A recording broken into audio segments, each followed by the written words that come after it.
The day's other big story is the death of a civil rights icon and two-time presidential candidate. The Reverend Jesse Jackson passed away this morning after battling a rare neurological disorder. Channel 7's Andrew Mobley spoke with Arkansans today who are remembering and honoring Jackson's life. He joins us now in our content center with the story.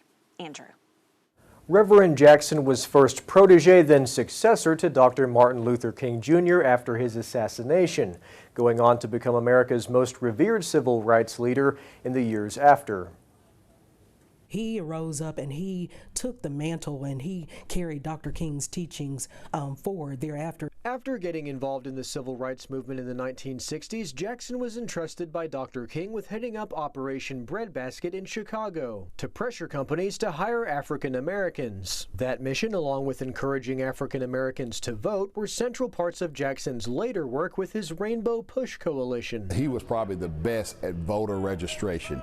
He actually went around the country and registered millions of people, and I think that started the participation of a lot of people getting involved in running for office. Steele worked on Reverend Jackson's presidential campaigns in the 80s and volunteered with the Rainbow Push Coalition. He and others say those campaigns and movements inspired them. When I met him, I then developed an interest in saying maybe I might want to run for office one day. So he was a great inspiration. I was a kid when he was talking about that you are somebody, and that stuck with me. And I remember the speech he gave in 1988, and he was talking about hope, right?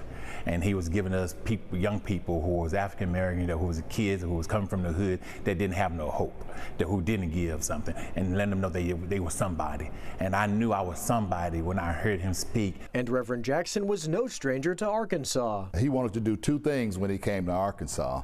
He always wanted to go to Central High School, and he always wanted to go to Lindsay's Barbecue. Very few of Dr. King's inner circle remains after Jackson's passing, but Arkansans we spoke with today say their legacy can live on. It is incumbent upon us to take the foundation that Dr. Martin Luther King Jr. and Reverend Jesse Jackson started and pass it on to the next generation. Think about the day he died today, the day for early voting here in Arkansas.